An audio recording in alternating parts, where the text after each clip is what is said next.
I wake before the alarm to a faint pewter light pressed through frost. The house answers the cold with a low groan, not pain so much as memory. I set the dented kettle on a blue flame and wait for the kitchen to smell like coffee and warm metal. The local paper lies open beside a pencil. I underline the city's warning about phony meter readers and fold a coupon for lamp oil I probably won't need. Habit is ballast. It keeps a day from drifting into weather and opinion. By 5:30, the river behind my place is the color of pencil lead. I zip my jacket and take the riverside path, counting benches out of muscle memory. 1, 2, 3, and give the bronze heron a nod I wouldn't waste on a stranger. My breath ladders white. Across the water, a porch light flutters with a dying photocell. I file it as a small job that might ask for a ladder and 20 minutes of care. Des Moines breathes in short, smoky bursts, the kind of cold that polishes your teeth. The garage meets me with pine and cold iron. Bins line the wall in neat ranks. Wire nuts, number 8 wood screws, GFCI outlets. The labels square themselves like soldiers. I click on the enamel task lamp and spread a cloth for the one luxury I polish, the Hamilton wristwatch my father wore while stringing lines in storms. The crystal holds a nick from 1973, a tiny moon over the dial. I wind the stem, wipe the case, and watch the second hand find its patient circle. You don't own time, you borrow it and try to return it clean. Before the coffee cools, I make the circuit I've made for years. At the breaker box, I listen for a crisp relay. In the living room, I palm a wall over an old trouble spot to feel for warmth that would mean resistance. I nudge a plug and wait. The house answers with trustworthy sounds. The furnace huffing evenly, the refrigerator's quiet discipline, the fourth stair that always complains. Above me, my son and his wife sleep on the second floor that was supposed to be theirs for a few months during renovation. Months stretched. A story about schedules settled over my home and pretended to be furniture. Luke once met mornings head-on. Worry rewired him. He speaks of equity and timelines in a practiced voice, calls debt leverage as if syllables lift weight. Melissa organizes what belongs to other people when her nerves need a project. 2 days ago, she emptied my pantry, lined jars by expiration date, and relabeled spices in a cheerful script that looks like a brochure. I thanked her and put pepper back in front of salt. She moved it. A peppercorn skirmish is nothing and not nothing. It marks the place where a wall begins to warm behind paint. I keep my portfolio to myself. 2 duplexes bought with overtime and dull cars, insurance, taxes, every knot tied. Property is a hot word in families. You say secure, and some people hear, you don't need me. So I cover what needs covering. Utilities that came late, groceries that turned up short, and I don't make speeches about it. A father fixes things. The trick is learning which things shouldn't be fixed twice. At 6, I stop at the bakery for a rye loaf. Cold's got a bite, the owner says. Worse tomorrow, I answer, and we grin the way Midwesterners do when winter promises more of itself. A block away, a neighbor thanked me yesterday for repairing his porch sensor. He said the mail carrier appreciated stepping into light. That's a truth I trust with my hands. Light begets light. Back home, I test every bulb in the Christmas strands, then set the timer for dusk. I keep the display modest, warm white along the eaves, 1 wreath on the door. My late wife never liked carnival colors. She said a house should remember its age. I hang the wreath and step back. For a second, the window holds the river like a dark ribbon, and the house looks as if it's breathing. Overhead, water runs. Melissa's slippers whisper down the hall. A citrus hairspray drifts into the stairwell, sharp as a hotel hallway in a farmhouse kitchen. Luke thumps down with his phone already in his hand, face set to a businesslike frown. After the holidays, he says to the air, everything tightens. Breakfast's on the stove, I tell him. Thanks, he mutters, taking 2 slices of toast and leaving a dotted trail of crumbs back upstairs. The exchange is brief and polite, like men in a job site trailer signing for a delivery they didn't order. I sweep the crumbs, check the oven seal with a strip of paper, and lay out the good plates for Christmas Eve, though I prefer the everyday ones scratched honest by forks. The runner my wife chose 15 years ago has faded to a forgiving red. I set salt and pepper side by side, pepper in front, because I'm the one eating lunch here, and know it won't last. In the dining room, a dimmer lands the light at a warm hush that flatters tired faces. Perry Como murmurs from the speakers low enough to be suggestion, not command. Small jobs fill the hour. Tighten 2 cabinet pulls, oil the door that sighs, replace a cracked switch plate in the hall. Each fix gives a clean click, the sound of something returning to purpose. I phone Mrs. Alvarez and remind her, lightly, to keep her meter number to herself. I'm careful, she says, and I believe her. My age apologizes as second nature. We say sorry while we check the locks. By mid-afternoon, the river goes soft lead and the sky bruises at the edges. I bring down extra blankets for the couch in case someone naps after dessert. At the top of the stairs, I pause and listen. Melissa is on a call, voice bright and instructional, the tone people use when they think clarity is a gift. I consider tea and decide against it. You don't press a live wire to prove it's live. Dusk arrives early. I flip the timer, and the eaves bloom into steady gold. In my bedroom, I set the Hamilton on the nightstand and give the stem 2 careful turns. Tomorrow, I'll baste a turkey, mash potatoes, pour coffee into heavy mugs, and seat my family at a table meant for warmth, not argument. I tell myself it will be simple. I tell myself the lights will hold. Somewhere inside the walls, a wire warms an immeasurable fraction. Too small for instruments, clear to the body. If something intends to arc, it will. My trade has always been knowing the difference between a harmless hum and a spark-hunting dry kindling, and being ready when it comes to throw the right switch. Small jobs fill the hour. Tighten 2 cabinet pulls, oil the door that sighs, replace a cracked switch plate in the hall. Each fix gives a clean click, the sound of something returning to purpose. I phone Mrs. Alvarez and remind her, lightly, to keep her meter number to herself. I'm careful, she says, and I believe her. My age apologizes as second nature.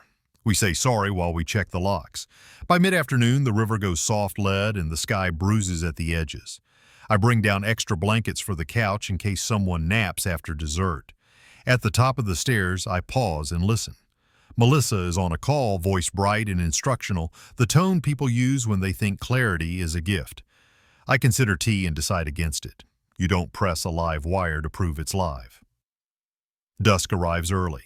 I flip the timer, and the eaves bloom into steady gold. In my bedroom, I set the Hamilton on the nightstand and give the stem 2 careful turns. Tomorrow, I'll baste a turkey, mash potatoes, pour coffee into heavy mugs, and seat my family at a table meant for warmth, not argument. I tell myself it will be simple. I tell myself the lights will hold. Somewhere inside the walls, a wire warms an immeasurable fraction, too small for instruments, clear to the body. If something intends to arc, it will. My trade has always been knowing the difference between a harmless hum and a spark-hunting dry kindling, and being ready when it comes to throw the right switch. By late afternoon, the house had settled into its holiday costume. Warm white along the eaves glowed against the blue hour, the timer humming like a cat in the walls. Turkey drippings and sage drifted from the oven, and the runner my wife chose long ago spread its forgiving red across the oak. I slipped the Hamilton into my pocket, more talisman than timepiece, and checked the place settings once more. Pepper in front of salt, napkins folded sharp, carols low enough to warm a room without ordering it to be merry. The bell rang and the cold stepped in with Luke and Melissa. He carried a 6-pack and a grin that tried too hard. She swept past me with a grocery tote and the bright efficiency of a wedding planner. While I took their coats, she adjusted the dimmer to a cooler tone, then nudged my timer down 15 minutes. She said it saved energy. She moved the pepper behind the salt with the same cheerful authority someone uses to straighten a stranger's collar. In her tote, a sliver of white stock peeked out, pine green crest pressed into the edge. Luke cracked a bottle as if he were starting a clock. He drained the first half before the foam settled, then settled on the stool with the posture of a man who has asked the mirror for advice. He started in on markets and timing and how asset-rich, cash-poor retirees get squeezed by repairs. I basted the turkey, said nothing, and let the oven door close with a seal that told me all I needed to know about maintenance. An elderly neighbor, Mrs. Alvarez, tapped at the back door with a tin of cookies dusted in festive sugar. She admired the steady heat of the room, the low music, the wreath framed in the window, like a photograph of quieter years. Melissa thanked her loudly for stopping by to check on Robert, phrasing that turned kindness into oversight. Mrs. Alvarez's smile flickered, then she patted my forearm and left early, carrying her good manners into the cold. We sat. I carved. The knife slid through breast and thigh with the clean logic of a tool matched to its job. Conversation wore a polite code at first. Melissa praised community living and the convenience of on-site care, citing studies about fall risks the way people cite weather maps. Luke asked about my morning walks and replied to his own question with a comment about icy sidewalks. I answered with facts. I lifted the platter. I passed gravy. I mentioned last month's cognition check like a receipt kept for audit. Hands stayed steady. Plates made their circuit. The room felt like a meeting with cranberry sauce. Between courses, Melissa's tote migrated to the table. The brochure emerged as if it had been waiting for the right cue. She set it between the gravy boat and the centerpiece, pine green crest catching the lamplight, and smoothed its edge with 2 fingers. She began, voice bright enough to sell a vacation. Amenities, 24-hour staff, medication management shuttle, bingo, a small chapel. She said we for decisions and you for logistics. Her smile held. I picked up my water and asked the smallest possible question. For whom is that brochure?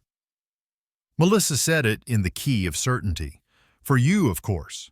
Living alone isn't safe. Luke's second drink had made its way to his jaw. He leaned in until the fork shadow trembled across the table. After the holidays, he said, we should just do this. He spoke like a man who had already labeled the boxes. Perry Como reached the last soft note of a carol and the room held the echo. Luke's third bottle hissed open. He slapped the table hard enough to make the silver ring. Damn, old man, go to the nursing home. The house stilled. Outside, the lights held steady. I set the carving knife down so the handle didn't roll, folded my napkin once, and met my son's eyes.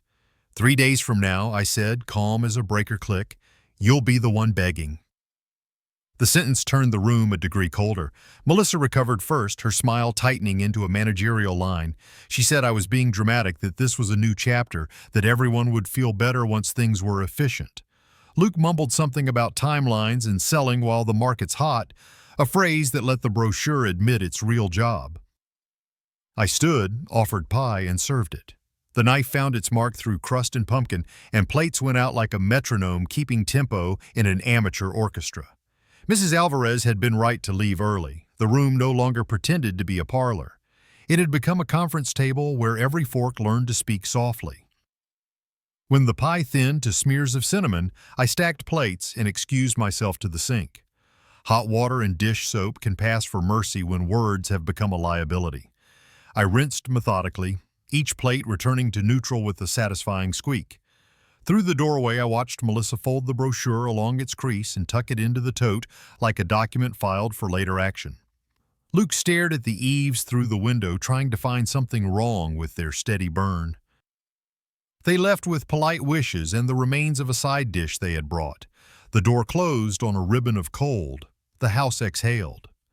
I wiped the table. On the wood, a faint rectangle where the brochure had rested lingered like a watermark. I dried my hands and picked the brochure out of the tote they had forgotten by the door, then carried it to the bedroom and set it beside the Hamilton on the nightstand. The 2 objects looked like different answers to the same question. Back in the kitchen, I checked the timer and returned it to my setting. The wall clock ticked, the vents breathed, and somewhere a small relay clicked as if to agree. I stood a long minute and let the room be a room again. Then I took out my phone and typed 2 words to Edward Kim. After Christmas. The message glowed on the screen like a pilot light, ready to make flame when asked. Outside, the eaves held their line against the dark, and the river carried the night downstream. At dawn, the eave lights blinked off on schedule. A clean surrender today. I slid the Oak Ridge brochure face down on the dresser, pocketed the Hamilton, and poured coffee into a scarred thermos. The morning after Christmas felt like the morning after a storm. Branches down somewhere, lines crossed. Nothing to do but start at the pole and work toward the fuse. Edward Kim's office was a modest downtown suite.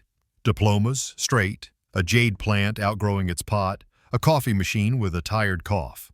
I set a neat stack on his desk. Deeds, insurance, 3 months of statements, and a notebook logging every bill I'd covered for Luke and Melissa. Edward scanned spines before pages the way a lineman reads breaker labels before opening a panel. His pen kept a calm metronome. We shut the valves first, he said, then we fixed the leak. His triage ran like procedure I trusted. Confirm title status, scan for liens, pull my credit, check for any home equity line, list who had keys, list devices with account access. On his screen, a lender's dashboard surfaced with bland cheer. A home equity line of credit sat against my house. The application log showed an unfamiliar IP and a correspondence thread tied to an email that used my name braided with Luke's old handle like a hair caught in paint. Next, a credit card with me as authorized user. Transactions traced Melissa's routine, boutique groceries, home goods, a salon that sells citrus hairspray. Small recurring auto transfers flowed from my checking into a joint account Luke controlled. Cash flow support, swelling through November and December like a river under thin ice.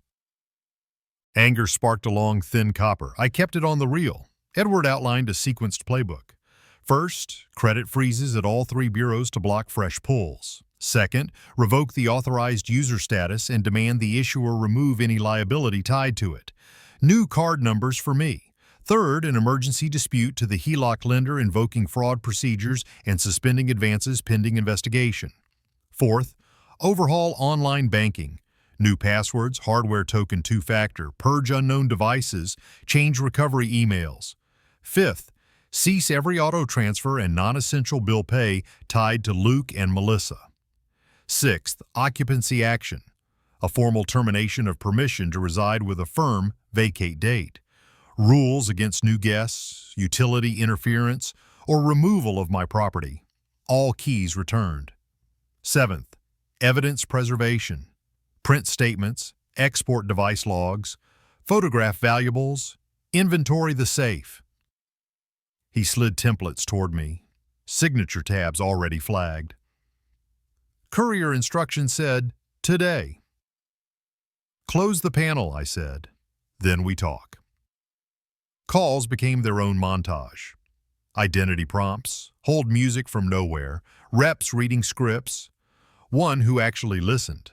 I jotted case numbers and timestamps in block letters, the same I use on pegboard labels. Authorized user status removed, issuer confirmed, fresh numbers on the way. Fraud case opened on the HELOC, advances suspended. Alerts added to my profile. Temporary spending holds placed where I asked. The quiet clatter of a keyboard can be reassuring when it's busy on your behalf. At Edward's desk, we drafted the notice. No adjectives, only facts. Property address, revocation of permission to reside, prohibited conduct listed like safety rules. No tampering with utilities, no new guests, no concealment or removal of the owner's goods. A documented handoff process for their belongings. Service by professional process server scheduled for morning. Certified mail copies, extras for my safe. He recommended a police non-emergency courtesy notice so paperwork would exist where it mattered, and a check that my doorbell camera was backing up to the cloud. When we finished, he pressed the stack flat with his palm. Clean paperwork has its own dignity. I left before noon with a manila envelope under my arm and the quiet feel of a system powered down at the main. At the bank, I changed passwords in a small office while a manager watched the screen with the polite curiosity of a man observing a careful haircut. A hardware token paired to my profile, its LED blinking like a lighthouse. We removed recovery emails I didn't recognize and every device but my phone. By mid-afternoon, my accounts felt less like an open doorway and more like a door with a deadbolt that clicks twice. Home again, I made an inventory pass. The safe, photographed. The Hamilton recorded on video as I wound it 2 turns. Tool chests, serial numbers noted. The generator plate cleaned so digits read clear in a hurry. Heirlooms documented. File cabinet and firebox opened, contents listed in my notebook. Upstairs, Melissa's tote had inched toward the hall. Under the guest bed, a suitcase lay half-zipped, clothes rolled tight. Momentum is quiet when it thinks it's winning. I printed confirmations and slid them into the envelope, then photographed the envelope on my kitchen table because a man learns to prove where his papers were. Anger had cooled to resolve, and resolve turned into steps a body can do without consulting a second opinion. The electrician's rule held: shut power at the main, test, then touch. Near dusk, I called the police non-emergency line, filed the courtesy notice, and wrote the case number in my notebook. I opened the doorbell camera app, pushed sensitivity to high, set cloud retention to the longest the free tier allowed, and added a cheap second camera watching the back steps. If a story intended to write itself, it would have to do so on video. By the time the eaves came on, the kitchen table looked like a small command center. The manila envelope sat at the middle like a fuse panel. Notice of termination, freeze confirmations, lender disputes, fresh credentials sealed in a temporary sleeve. I slid the Oak Ridge brochure beneath the stack. The paper that tried to move me out now lived under papers that would move them out. Balance is not justice, but it's a start. I locked the envelope in the safe, walked the house once more, and found no hum out of place, no warmth where none should be. The Hamilton went on the nightstand. For the first time in months, I turned the hallway light off before bed. Vigilance has a cost. Confidence pays a small dividend you can feel in your breathing. Tomorrow, I knew there would be a family meeting Melissa would try to stage manage. Tomorrow, there would also be a different knock measured to the second. Somewhere beyond that, a signature would try to look like mine. I slept anyway. A man who closes his panels in the right order has earned the night. Chapter 4. Early Countermoves. The doorbell camera chimed at 9 sharp, a polite ping that felt rehearsed. On the porch, Luke stood with his shoulders braced the way men brace a bad ladder. Melissa carried a tote and a clipboard, her smile clipped to corporate width. The eve lights were off, the winter sun flat as tin. In my pocket, the Hamilton ticked a steady metronome for decisions. They stepped into the kitchen and Melissa began arranging the room the way a manager arranges a meeting. My chair nudged to the end for visibility. The dimmer cooled a notch. The pepper marched behind the salt again. She slid a tabbed packet onto my table and smoothed its edge. Luke put his phone face down like a loaded tool. I poured coffee and said nothing. If a panel hums, you don't shout at it. You shut off power and listen. The packet read like a project launch. Color blocks, action items, a timeline that assumed consent.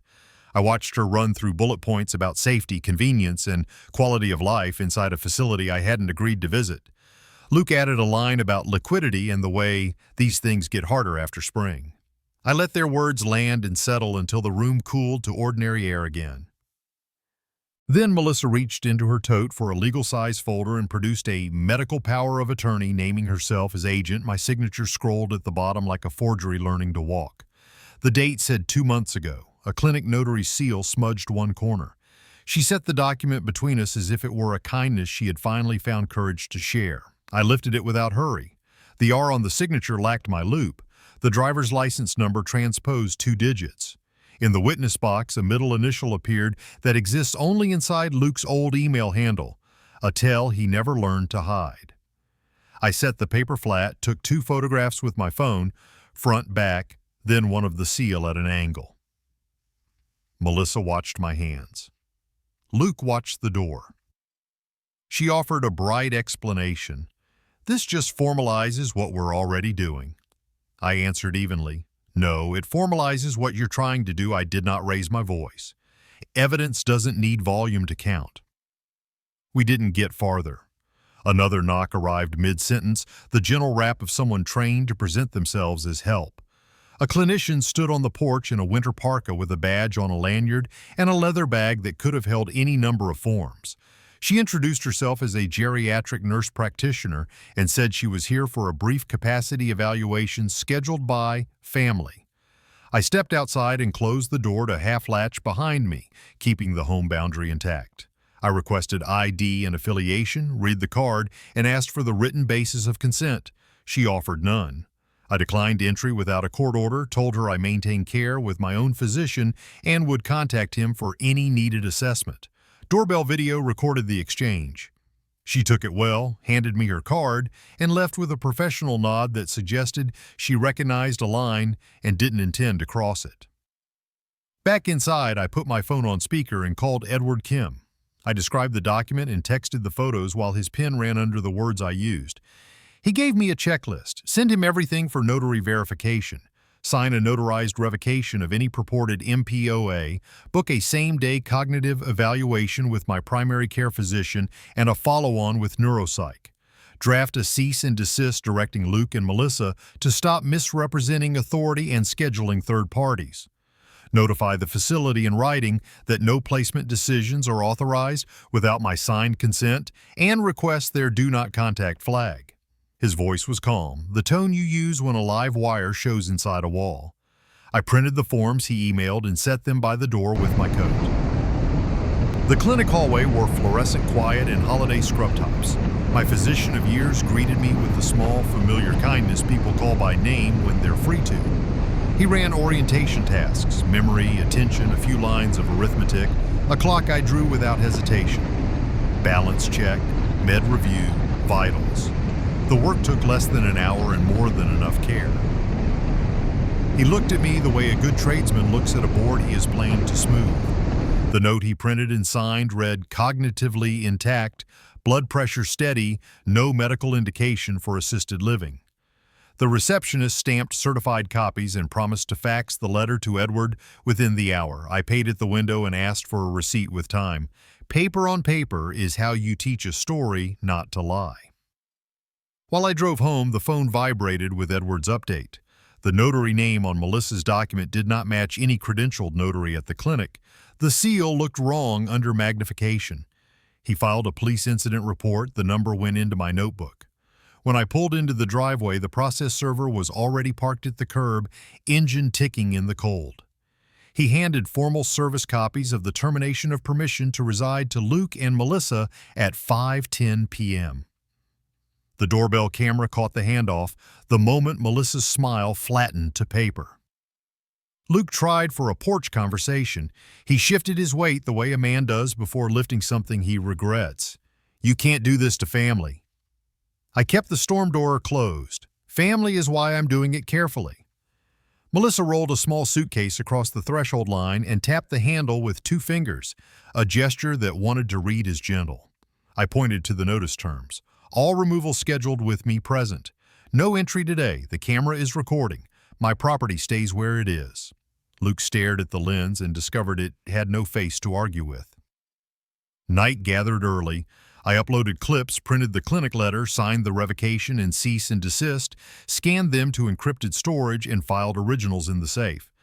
The forged MPOA went into a large envelope labeled in block letters. "Forged MPOA. Do not destroy."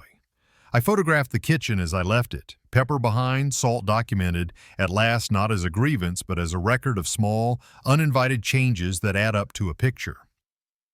The house settled into its winter creak. Outside, the eave lights burned steady. Inside, the Hamilton went to the nightstand with a soft metallic ascent. I set the porch sensor to high sensitivity and walked the rooms one more time. Love for a son can live in the same house as a safety code. You kill power before you open a panel. If they couldn't move me with paper, they would try with pressure. I lay down with my hands open and slept like a man who knows where his switches are. The eave lights held a steady line in the window, a heartbeat I could see. On the table, the manila stack sat squared to the grain, clinic letter stamped cognitively intact, the envelope marked Forged MPOA, Do Not Destroy, service affidavit clipped on top. I sorted, resorted, and made a second copy of the cease and desist for my safe. The house answered with winter creaks I knew by pitch. When the doorbell chimed, it was not the thin press of a finger I recognized. It was authority. Dispatch called first to confirm location and name, then 2 officers stepped onto the porch. I met them outside, storm door between us, breath turning to chalk. I requested names and badge numbers, repeated them back, and wrote the incident reference across the top of my notebook. The taller officer explained they had a wellness and safety check on a report of erratic behavior and potential danger to self. I kept my voice even and handed over the clinic letter first. I held my phone out next with the doorbell clips cued to Melissa's attempt to bring a nurse practitioner. Finally, I pointed to the process server affidavit and the time-stamped footage of formal service. They watched, nodding in the slow rhythm people use when facts settle without argument. The shorter officer asked a simple question, "Do you need any assistance tonight, sir?"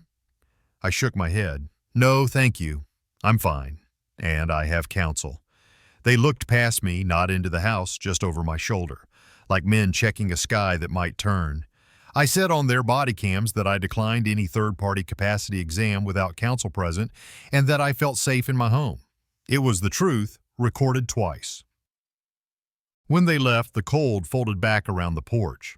I called Edward Kim and relayed the body cam interaction number while it was still warm in memory. He advised filing a formal report for false and harassing 911 use appended to the existing incident. I emailed the numbers and clips before my coffee cooled. He added them to the growing packet that already contained the forgery images and the clinic letter. I logged into my patient portal and revoked every trusted contact. Scheduling would happen when and where I said. The phone vibrated again near midnight, and the subject line told me what waited. Trace report attached. Edward's forensic accountant had followed a $10,000 transfer from the disputed HELOC into an account in Florida under the maiden name of Melissa's mother. Cross-checks showed inflows to an online hub already flagged in prior cases for sports betting and casinos. A clean triangle took shape. Pressure me toward placement, forge authority, siphon equity to cover debts. Motive cohered like frost on glass. You don't ask for it, but it reveals the pattern underneath. I authorized Edward to forward the trace and a sworn declaration to the county prosecutor and to the HELOC Lenders Fraud Unit. Paper against paper. Minutes later, the lenders team replied that the line was locked pending investigation, no further advances permitted. My bank messaged confirmation that new account numbers were issued and every external link tied to Luke or Melissa was severed. Edward followed with a draft criminal complaint that named forgery, theft by fraud, and unauthorized use of financial instruments. I read it line by line, signed, and watched the system stamp a digital receipt that might as well have been a hammer strike. A diesel cough rolled up the block at 1 a.m. The repo truck idled at the curb, yellow strobes painting the snowbanks. The driver worked quickly, professional hands sliding metal under metal until the vehicle climbed backward with a hydraulic patience. The doorbell camera caught the whole procedure. Plate, time, the long sigh of a ratchet. Upstairs came a drawer thud and the long rasp of a zipper. The house carried tension the way a circuit carries load just below trip. I photographed the hallway from the threshold and wrote the hour. The second knock did not wait for morning. Luke hit the door with one controlled pound. Melissa stood half a step back, her phone lifted to frame me as a problem for later.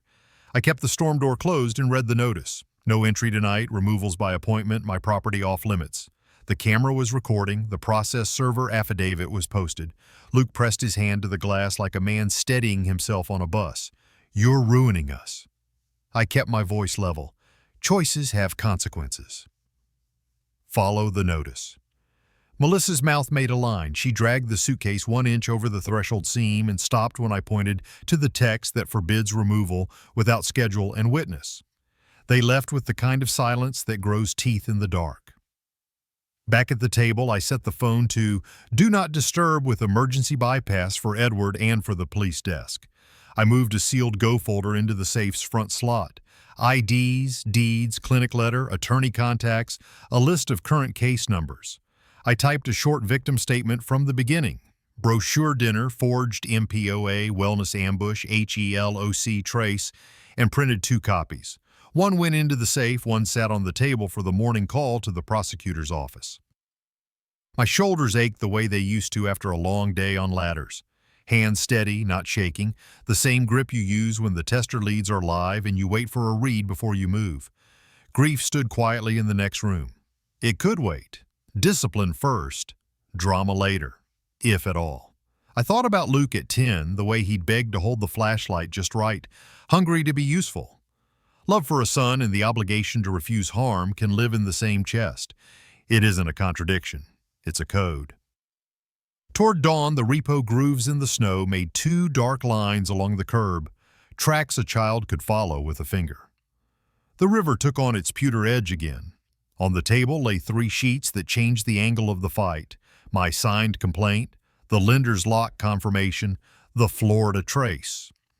The Eve lights clicked off on schedule with the soft authority of a system that knows its settings. I set the Hamilton beside them and listened to the tick. Power's off at the main. What I turn on next will be by choice. Dawn found the repo groove still pressed into the curb like rails leading nowhere. The Eve lights clicked off on schedule, and the Hamilton ticked beside 3 sheets that now lived at the center of my morning, the criminal complaint, the lender's lock confirmation, the Florida trace. I brewed coffee and printed a single page Edward had drafted and I had revised twice. Terms of Reconciliation. The title was plain, the bullets were plainer. I set the page on the table and squared it to the grain. Luke's knock came without urgency, 2 light taps that could have been a neighbor borrowing a tool. Through the glass I saw gloves in his back pocket and eyes rimmed red. I kept the storm door closed and stated the rules. The doorbell camera would record. He would not enter unless the discussion centered on restitution and treatment. Any attempt to revisit last night's tone would end the meeting. He nodded like a man hearing safety procedures at the start of a shift. His voice was small. "Tell me what I have to do." I answered once. "You'll hear the terms once.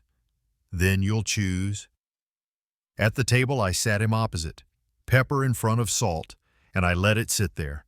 I set a glass of water within reach and slid the printed page between us. The page did not tremble. The first bullet required a written admission of wrongdoing, unauthorized access, theft, complicity in a forged MPOA, signed and notarized within 72 hours.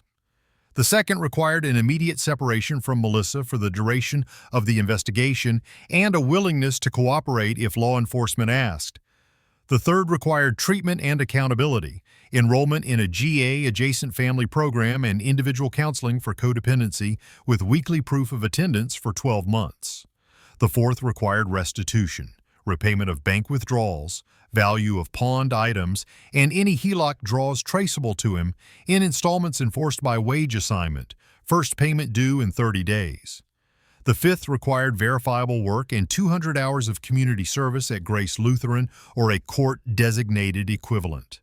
The sixth required housing compliance, vacate within 7 days per the notice, all removals by appointment with me present, keys returned.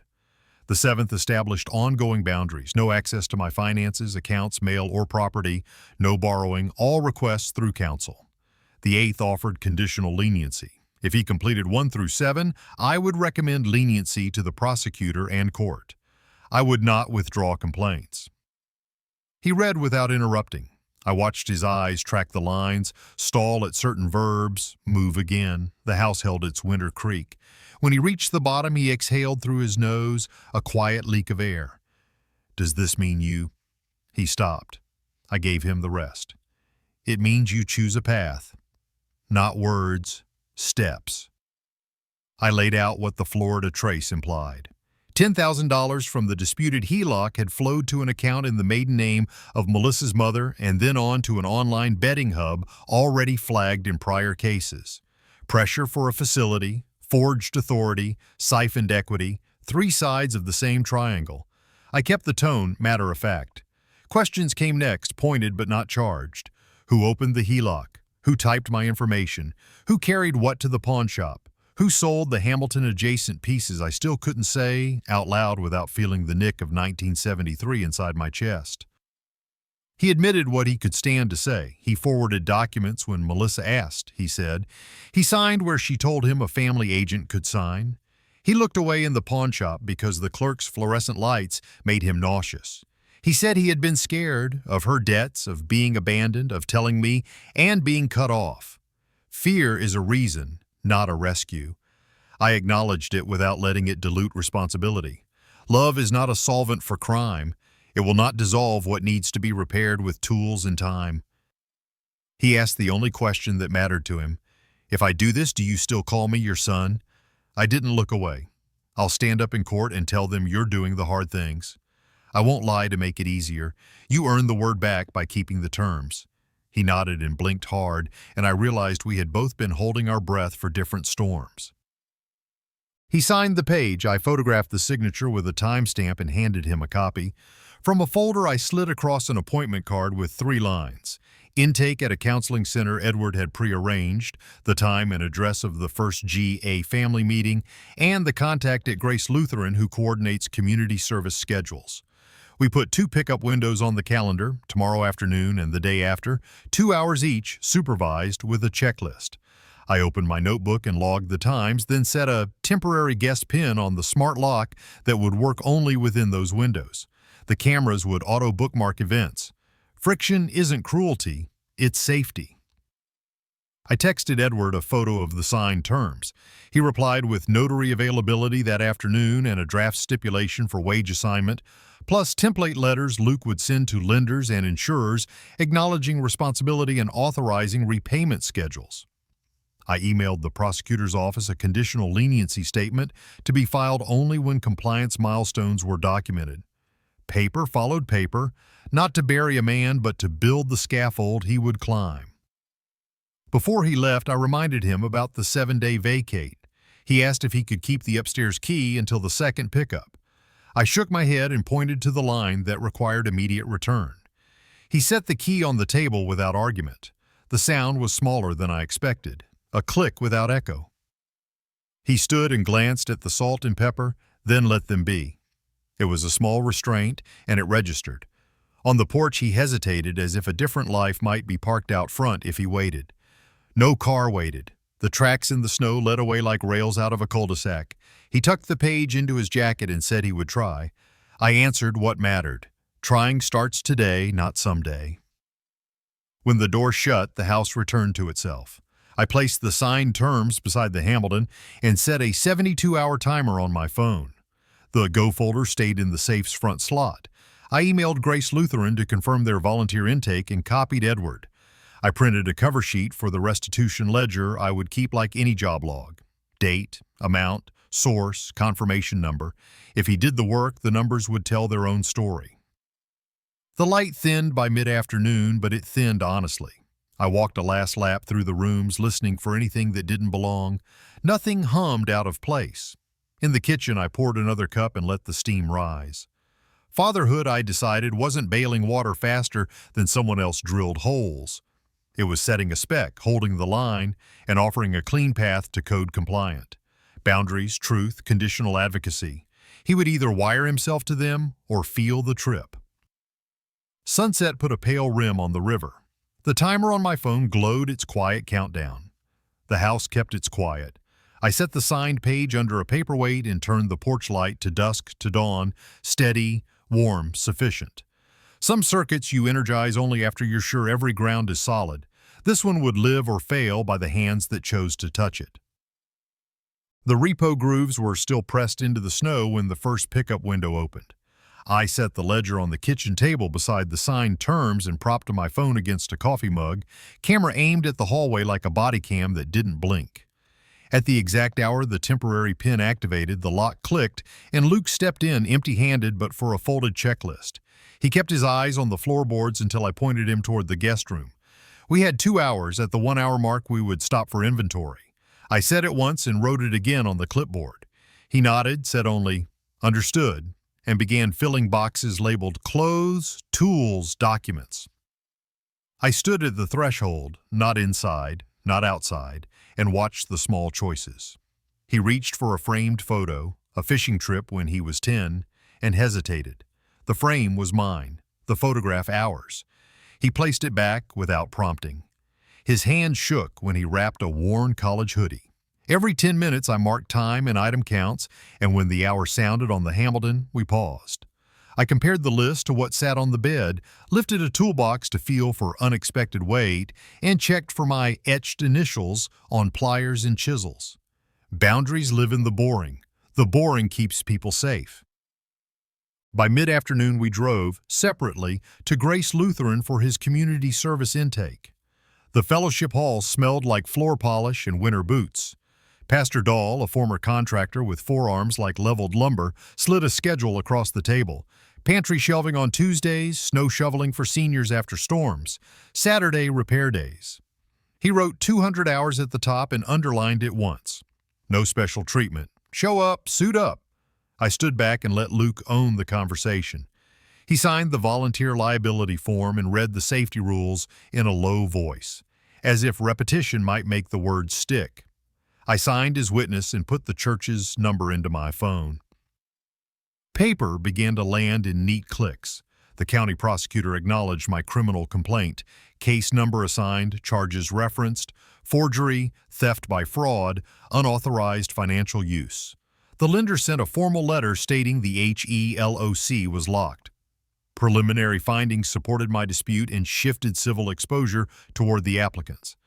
My bank confirmed the wage assignment draft was ready, waiting on Luke's notarized admission due within 72 hours. I photographed each envelope before I opened it, stamped the date on the corner, and filed copies to Edward. My hands knew what to do. They had been trained to trust procedures when storms blew lines sideways. The healthcare shields went up in the same orderly fashion.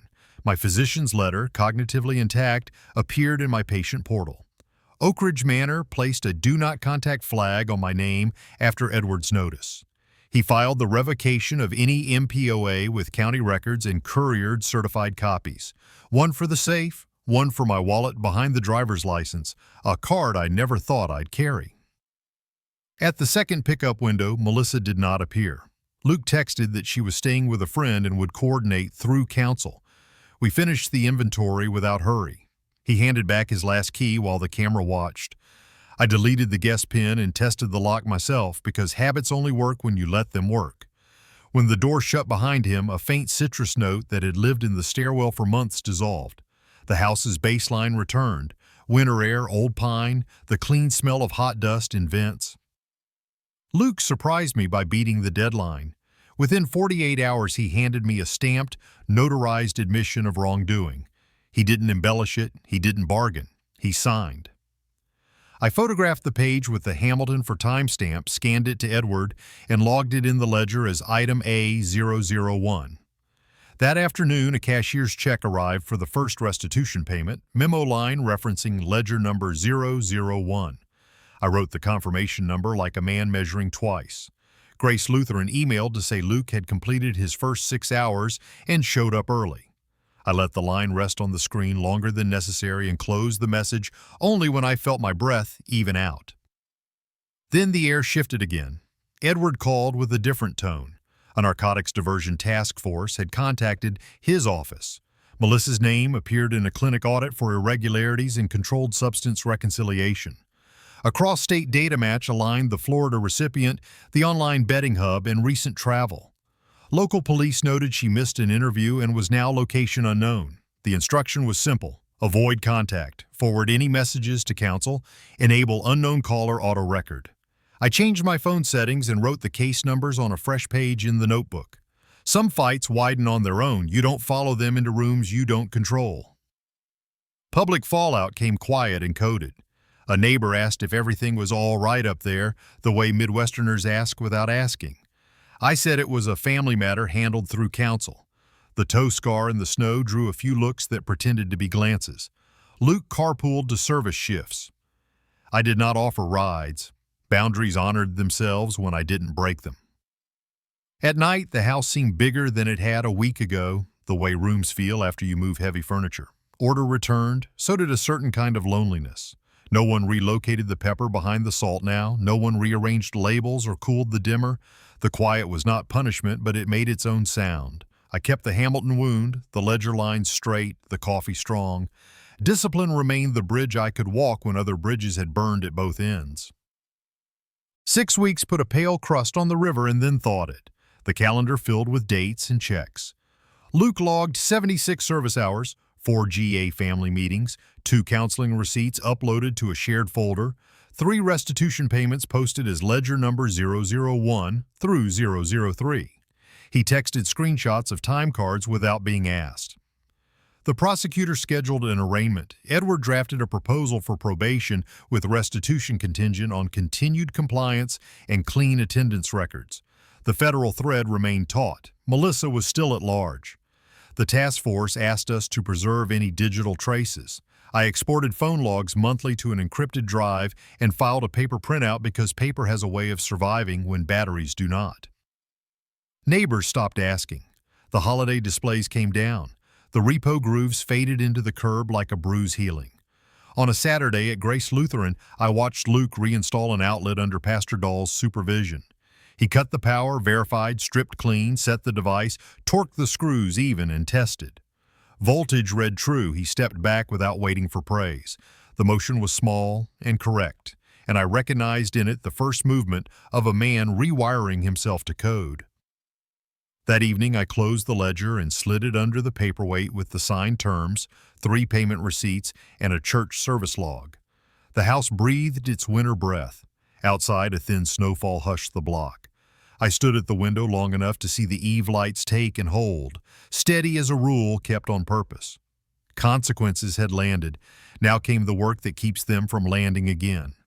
Tomorrow, I would draft the first charter for Warm Wires, rewrite my will with conditional trust terms, and set appointments to turn order into policy.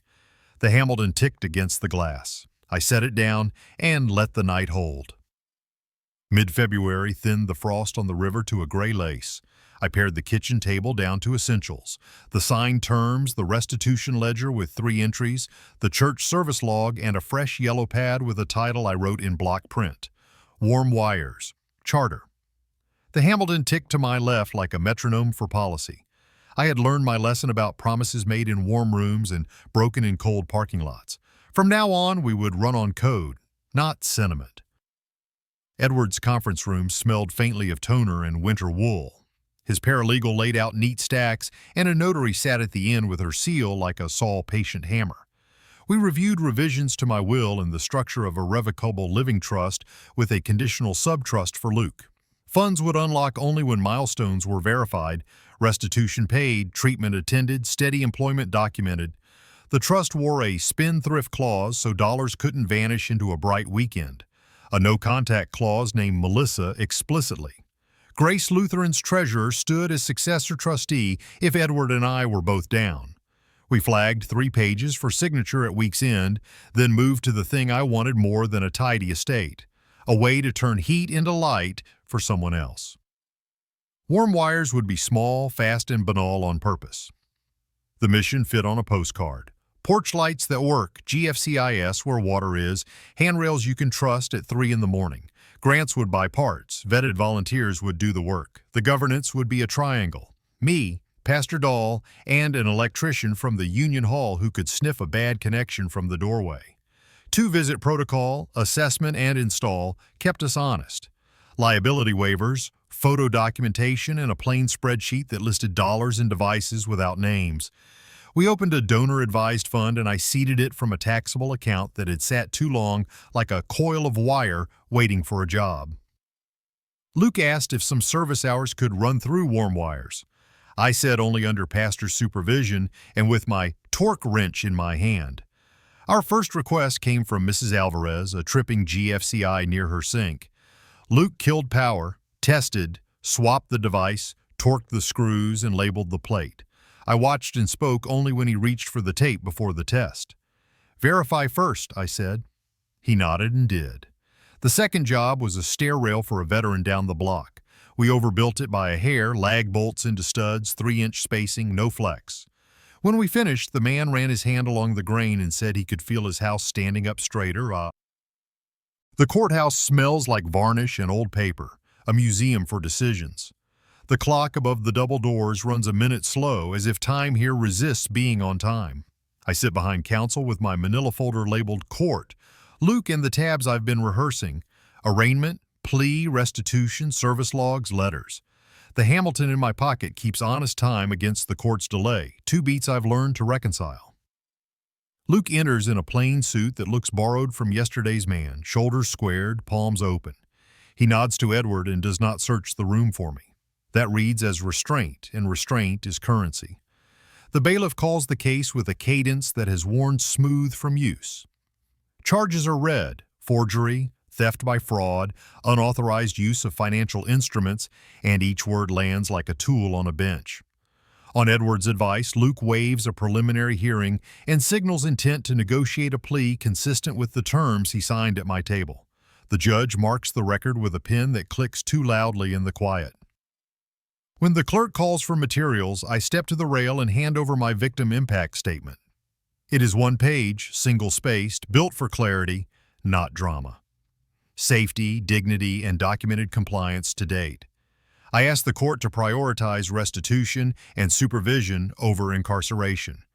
I do not ask for mercy, I ask for maintenance, systems that keep what's been repaired from breaking again. We meet the prosecutor in a conference room with a narrow window and a coffee maker that never quite finishes the job. Edward lays out the paper the way you lay out components on a clean drop cloth. Restitution ledger entries number 001 through number 006. Grace Lutheran service logs with dates and hours.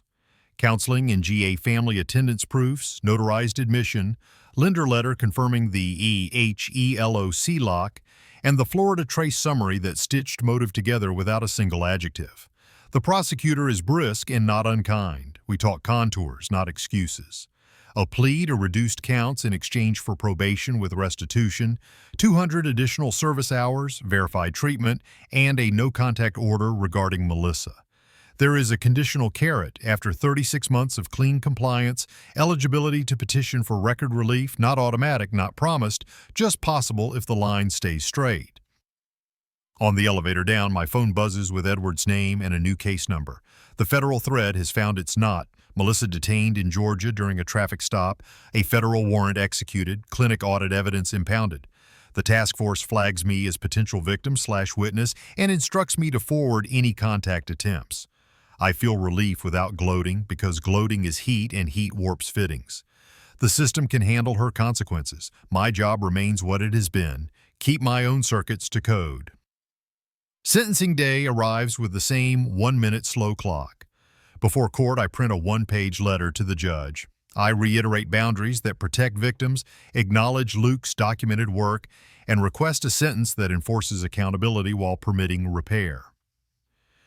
The newest Warm Wires transparency note posts that morning, jobs completed, dollars spent, 0 names. I want the record to show that fixing things is not a performance tied to a court date, it is a rhythm. In the well, the judge recites facts without ornament. He notes a rare pattern of early compliance in the quality of the paper, notarized admission, ledgers, service logs, lender confirmations, medical letters. The sentence lands in measured clauses. 36 months probation with compliance checks, full restitution per the ledger, wage assignment enforced, mandatory counseling and GA family attendance with verified uploads, community service, 100 hours beyond the 200 already underway, no contact order regarding Melissa, technology limits on finances, no new credit without court notice. He turns his head toward Luke. "Mr. Coleman," he says, and the room tightens at the sound of the name that still belongs to us both. "Your father's boundaries kept you from a worse outcome. Honor them." He looks to me only briefly. I answer outside the well, voice low. "I will support the work. I won't remove the work." The court reporter's keys make a soft rain. In the hallway, the probation officer explains check-ins and digital reporting, the cadence of uploads, the consequences if the cadence breaks. Luke signs with steady pen pressure. We exchange a practical conversation, no embrace, just a list. First post-sentencing payment, weekly attendance proofs, Warm Wires Saturday slots, the date for reviewing milestones at 90 days. He thanks me without decoration. Restraint holds. A reporter from the neighborhood paper called after someone at the church mentioned the fund. I agreed to an interview with one condition: no family details, no names, no hero shots. The piece ran with a photo of a porch light glowing in blue dusk and a quote about dignity living in small fixtures. 2 days later, a check for $50 arrived with a note that read, "For my mother's kitchen outlet, thank you." I taped the note inside the binder where we kept receipts and wrote number 0001 on the first ledger line for Warm Wires. Numbers make certain kinds of hope behave. On signing day at Edward's office, we did the ceremony with quiet hands. Will, trust, healthcare directives naming my PCP and Edward as agents. AHIPA. A release that listed no family except Luke pending compliance. The notary's seal thumped in rhythm until the stack looked complete. Copies went into a trustee binder, into Edward's fire safe, and into mine. I made a slim in-case folder for my glove box. Contacts, directives, a 1-page code sheet for the lock, and the church treasurer's card. Planning used to feel like borrowing trouble. Now it felt like building stairs you could climb in the dark. The week tested our structure. Luke texted that a former friend of Melissa's had asked him for money. He didn't ask me what to do. He asked Pastor, then forwarded the guidance without commentary. The same week, some anonymous account online accused Warm Wires of laundering guilt. I ignored the bait and posted a monthly transparency note. Jobs completed, dollars spent, 0 names, 1 photo of a handrail and one of a GFCI tester reading correct. The work answered on its own frequency. Paper and effort began to braid. The restitution ledger grew with entries number 004 through number 006, each with a bank receipt and a photo of a cashier's check labeled to match. Luke crossed 100 service hours. He uploaded attendance slips from 8 GA family meetings and 6 counseling sessions. The union electrician wrote a short note after one Saturday. He listens. He redoes work when asked. He cleans up Edward forwarded a probation with a restitution proposal to the prosecutor that cited verified milestones. No adjectives, just dates and documents that drew a line you could walk. Home asked for its own repairs.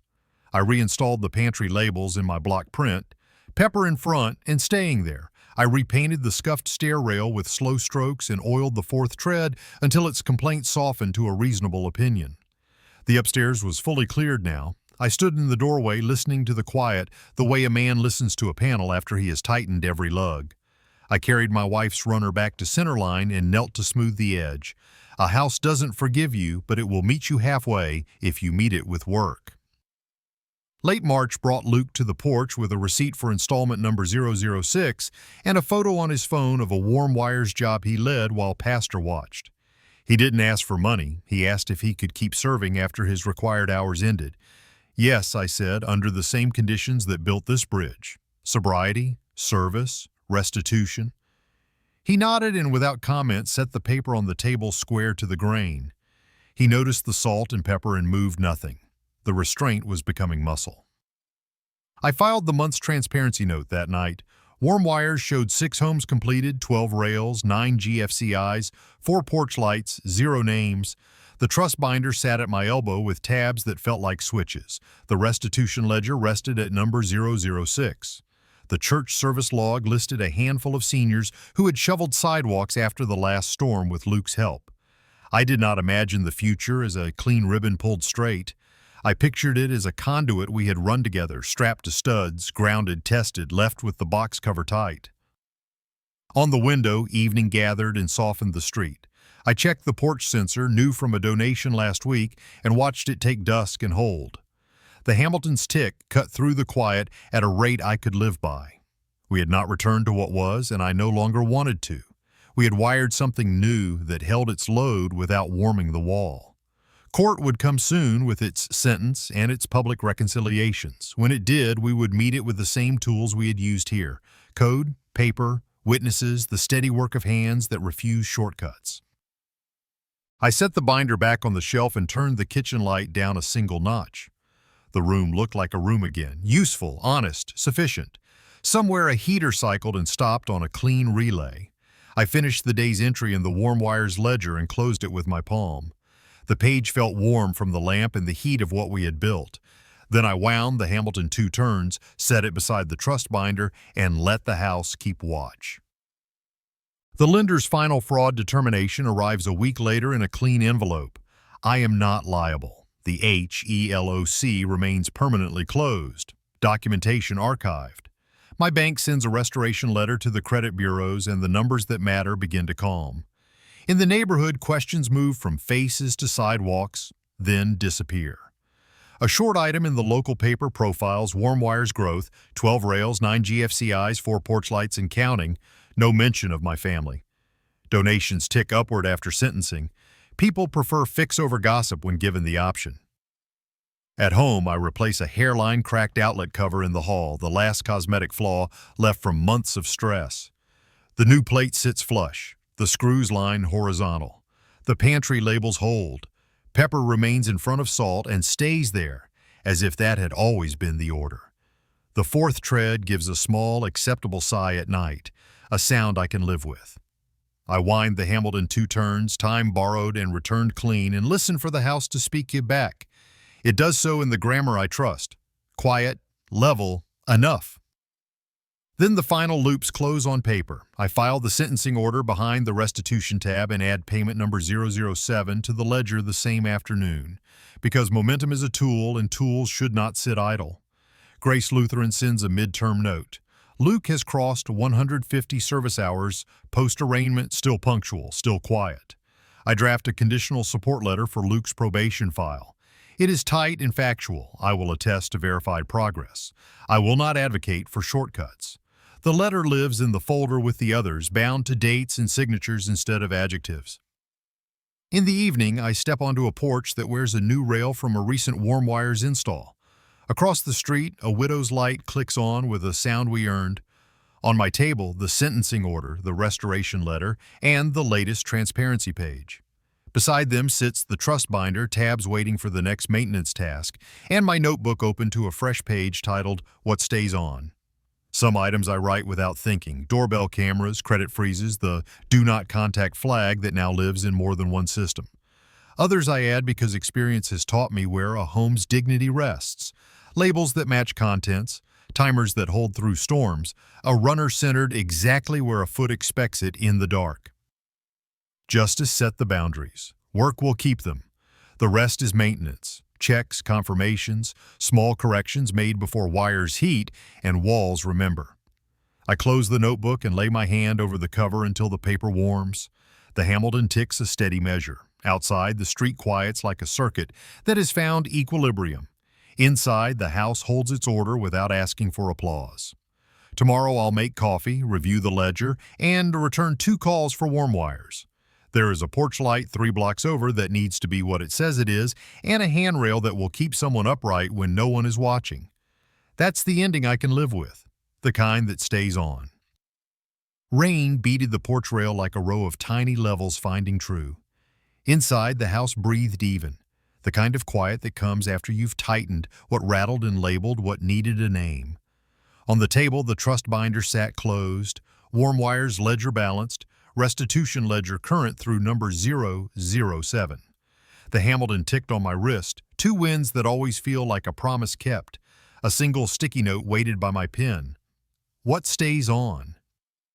Here is what I know now, boiled down so a man can carry it in his wallet. Dignity is a boundary, not a tone. You don't argue for it, you wire for it with documents, witnesses, and procedures that work even when voices rise. Love without code is fuel. It burns hot, then out. Code without love is ice. Everything becomes brittle. Put them together and you get care that holds a load.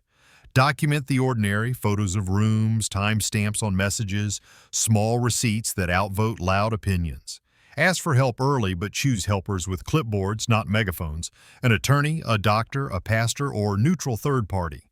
And never negotiate while bleeding. Stabilize first. Freeze credit, lock accounts, turn cameras on, get a capacity letter, then speak like you've already turned off the main. If you are 50 or older and reading this in your own kitchen light, here is a checklist that cost me less than pretending. Legal. Update your will. Use a living trust with conditional subtrust if anyone in your orbit confuses need with entitlement. Sign healthcare directives. Carry a HIPAA release for the people you trust and a notarized revocation of any old power you don't. Financial. Put credit freezes in place. Set bank alerts. If family can see anything, make it read only. Use wage assignments for restitution so promises become payroll. Home and tech. Doorbell camera with cloud. Inventory photos of valuables, labeled breakers, GFCI where water lives, grab bars where bones meet tile, dusk to dawn sensors that don't forget. Communication. Keep a 1-page in-case card, contacts, meds, directives, allergies, attorney number, and a calm script for police or clinicians that says, I have counsel. Here is my doctor's letter. I decline any exam without them. Community, anchor yourself in a place that logs service and shows up in court records without grandstanding. Forgiveness, when it moves, does not erase, it supervises. I practice conditional advocacy. I'll attest to verified effort. I won't sand off edges to make anyone comfortable. Luke's status is simple. Probation active, restitution on pace, service ongoing, meetings attended. I support the work without removing it. Melissa's thread now runs through agencies with jurisdiction. I neither pursue nor protect. I answer questions and keep my paperwork clean. The repairs that mattered most were small. I relabeled the pantry in my hand, and the pepper lives in front of the salt and stays there without correction. I oiled the 4th tread until its complaint eased into a reasonable sigh. I centered my wife's runner and let it lie where footsteps expected in the dark. I wind the Hamilton 2 turns each night and return time clean to morning. A house at equilibrium doesn't go silent. It tells the truth. The refrigerator hums discipline, the vents announce heat and then hush. The timer on the eaves holds dusk like a steady hand. We put numbers under warm wires and left names out. The first quarter report lists rails, GFCIs, porch lights, dollars spent, zero drama. I endowed a modest annual grant through the trust so boring dignity keeps its lights on after I don't. Luke applied to keep serving after his required hours. Approved under the same conditions that built the bridge: sobriety, service, restitution, and the humility to redo a task when a volunteer half his age catches a missed label. 1 week later, I rode along to a senior's duplex and stayed behind the tape line while Luke trained a new volunteer. He spoke the sequence I taught him when he was 10, but now with the calm of a man who has learned what mistakes cost. Kill power. Verify with the meter. Loosen, remove, compare, install. Torque to snug, not heroic. Restore power and test. Label the plate in block print. Clean up as if the work were happening in your own kitchen. The fixture took dusk and glowed warm white. They didn't look to me for approval. They looked to each other and the tester's readout. That was the approval that mattered. I've come to believe maintenance is mercy. Mercy is not forgetting. It's refusing to let what hurt you become how you live. It is a schedule more than a feeling. Monthly transparency notes, weekly service hours, ledgers that reconcile, passwords that change, cameras that keep their promises. It is a father sitting on his hands while a son carries boxes he packed himself. It is showing up in court with paper that humbles words. It is letting the truth do the heavy lifting and saying less than you can. On the porch that night, the railhead dried to a dull, good sheen. The sensor caught me and held the light like a hand on a shoulder that doesn't need squeezing. Inside, the binders went back to their shelf. I wrote the last line on the sticky note and tucked it inside the trust binder where someone will find it when I'm not here to explain. Maintenance is mercy. That is the best I can tell you in one sentence. For anyone who needs a closing directive, here it is, plain. Set your boundaries in ink, your lights on timers, and your love to the setting that keeps everyone safe. If someone calls you dramatic for carrying a clipboard, smile and keep writing. If someone says family doesn't need paperwork, remember that paperwork is what keeps love from being asked to do a job it cannot do. Keep your ladders tied, your ledgers current, your keys accounted for. Give help that builds steps, not slips. Ask for help that comes with a stamp, not a speech. I wound the Hamilton and listened for the faint click that says the spring is good for another day. Across the street, a widow's hall light came on with a sound we had earned.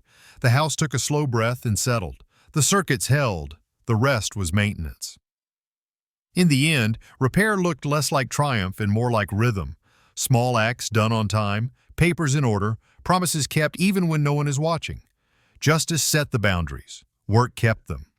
Dignity didn't arrive with applause. It arrived with quiet habits, like winding a watch, labeling the breaker, turning a light on before darkness asks for it. Mercy wasn't forgetting.